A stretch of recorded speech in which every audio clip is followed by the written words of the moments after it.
delivering quality education, expanding access to learning.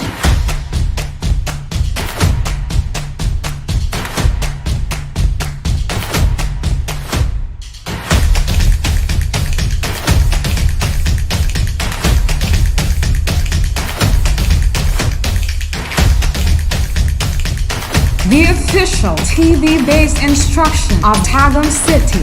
This is Tagum City Division's DepEd TV. Tara na!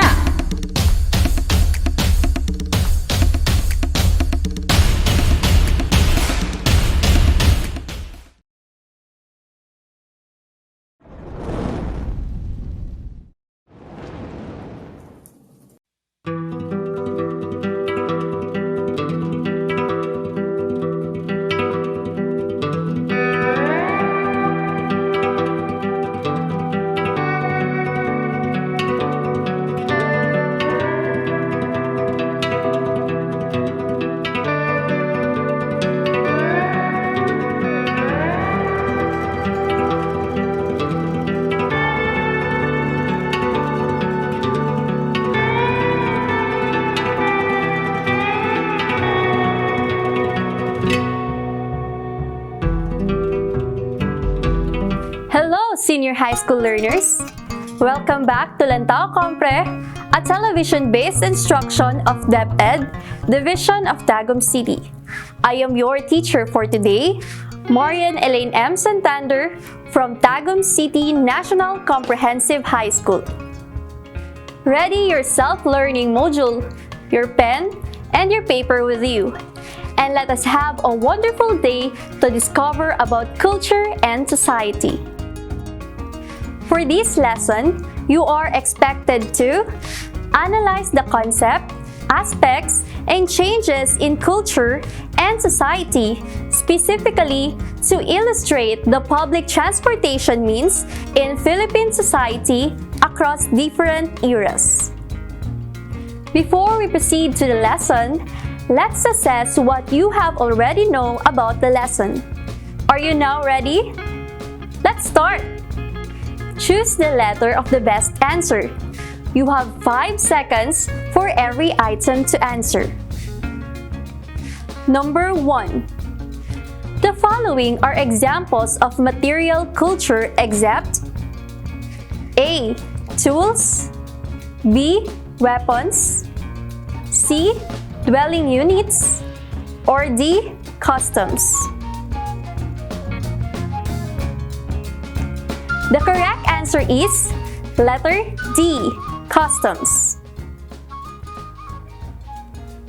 Number 2. These are guides or models of behavior which tells us what is proper and which are appropriate or inappropriate, right or wrong. A. Folkways, B. Norms, C. Beliefs, or D. Laws. The correct answer is letter A. Folkways. Number 3. These are customary patterns of everyday life that specify what is socially correct and proper in everyday life. A. Mores, B. Norms, C. Laws, D. Folkways. The correct answer is letter C. Laws. Number 4. The following statements are characteristics of culture except A. It is learned and acquired, B. It is deliberated and enacted, C. It is shared and transmitted, D. It gratifies human needs. The correct answer is letter B. It is deliberated and enacted. Number 5. It is the process, by which a person becomes all that they were created capable of being. A. Culture. B. Society. C. Ideas. D. Technological tools. The correct answer is letter A. Culture. Good job, class! I knew you could do it. Welcome once again to the first quarter of Understanding Culture, Society, and Politics. The concept, aspects, and changes in culture and society. Culture and society can be defined in a variety of ways. Each definition is always associated with man's relationship to his environment. Hence, man's social interaction serves as an avenue for creating patterns of behavior that will guide the members of society to live in an organized and orderly manner. Every society is unique in terms of culture. Culture is a broad term that encompasses a wide range of topics. It is one of the important bases that define and influence a society. According to Palispis Epitacio, culture is a product of human interaction, a social heritage that is complex and socially transmitted, provides socially acceptable patterns for meeting biological and social needs, a distinguishing factor, an established pattern of behavior, cumulative, and meaningful to human beings. Do you have any idea about the types of cultures? Culture is composed of material and non-material elements. What is meant by material culture? Material culture consists of tangible things. These are the food, technological tools, architectural structures, and fashion and accessories.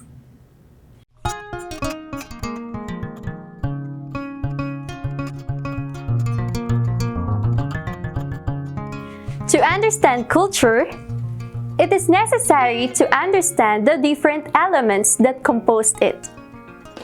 Let us discuss the elements of culture.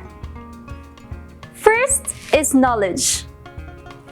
Knowledge refers to any information received and perceived to be true. Second element is beliefs. This is the perception of accepted reality. Reality refers to the existence of things, whether material or non-material. Last element is social norms.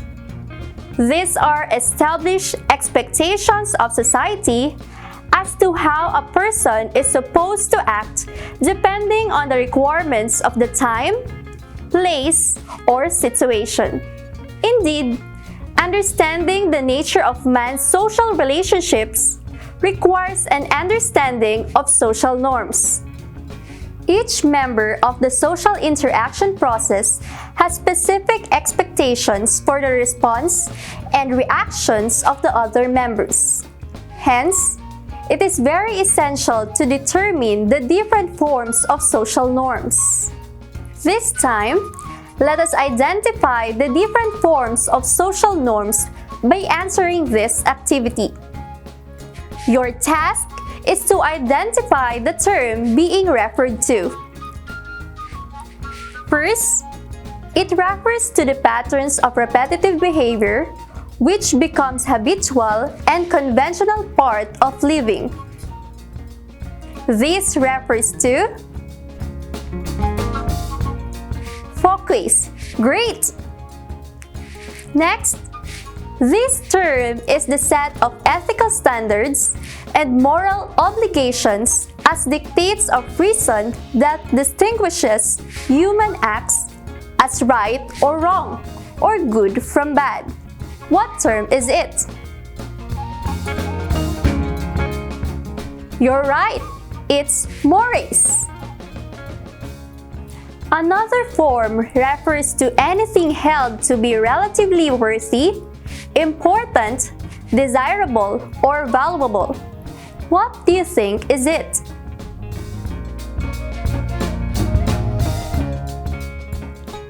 Nice job, learners! It's values.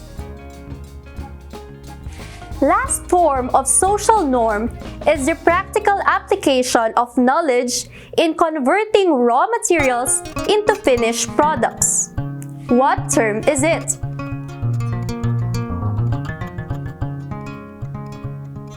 Fantastic! It refers to technology. Now, let's talk about aspects of culture. Due to the complexity of culture, there are important aspects of culture that contribute to the development of man's social interaction. On your screen are the aspects of culture. Culture is dynamic, flexible, and adaptive, shared and contested, learned through socialization or enculturation, patterned social interactions, integrated, and at times unstable, transmitted through socialization, and it requires language and other forms of communication. Let us now proceed to transportation in the Philippines. The Philippine transportation system is poor, partially due to the country's mountainous terrain and archipelagic status, and partly due to the government's underinvestment in infrastructure. In recent years, however, the government of the Philippines has been improving in transportation through various infrastructure projects. We are all familiar with jeepneys. Jeepneys are popular and iconic public utility vehicle. They have become a symbol of the Philippine culture. They were originally made from U.S. military jeeps left over from World War II and are known for their flamboyant decoration and crowded seating. Another popular mode of public transportation in the country is motorized tricycles, especially common in smaller urban and rural areas. The Philippines has 4 railway lines.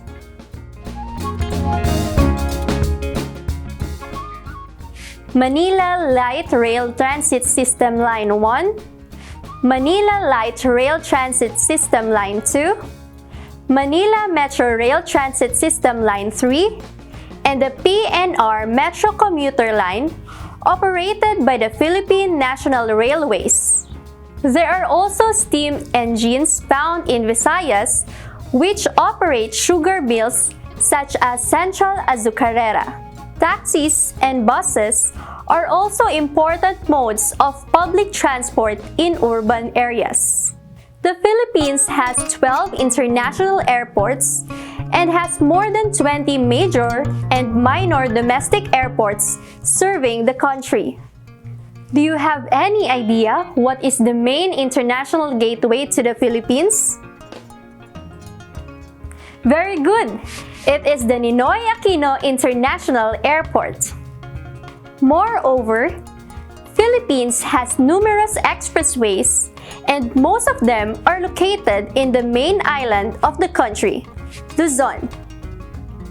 The first expressway systems in the country are the North Luzon Expressway, formerly known as the North Diversion Road, and the South Luzon Expressway, formerly known as the South Super Highway. Both were built in the 1970s during the presidency of Ferdinand Marcos. Great job, learners! You are on the right track. Now, it is time to try the fruit of your journey by enhancing your learning more. This is modified true or false. You will answer T if the statement is correct, and if false, change and write the correct answer of the underlined word. You have 5 seconds for every item to answer. Number 1. Culture is social because it is the product of behavior. The statement is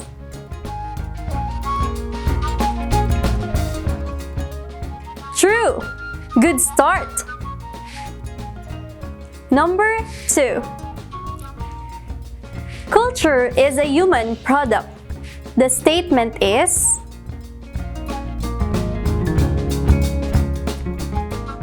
you got it right. It's true. Number 3. Culture is not something that an individual alone can possess. Is it true or false? That's right. It is true. Number 4. Sometimes, people share different aspects of a culture. The statement is true. Good job. Number 5. Culture is often called learned ways of behavior. The statement is true. Amazing! You did well. You're really working hard today. Keep it up. To those who failed to answer the activities, you can do better next time. Just keep on striving. And that concludes our lesson for today. I hope today's episode has been very helpful. See you again in the next episode of Lantaw Compre, School on Air through Television. I am your teacher broadcaster, Marian Elaine M. Santander. Allow me to leave you a quotation by Albert Camus. Without culture and the relative freedom it implies, society, even when perfect, is but a jungle. It is why any authentic creation is a gift to the future. Till next time, bye-bye! Lantaw, kompre na, tara na. Lantaw, kompre na, tayo na. Lantaw, kompre na, isigaw pa. Lantaw, kompre, tagumpay ang dala. Lantaw, kompre na, tara na. Lantaw, kompre na, tayo na. Lantaw, kompre na, isigaw pa. Lantaw, kompre, tagumpay ang dala. Lantaw, kompre na, tara na. Lantaw, kompre na, tayo na. Lantaw, kompre na, isigaw pa. Lantaw, kompre.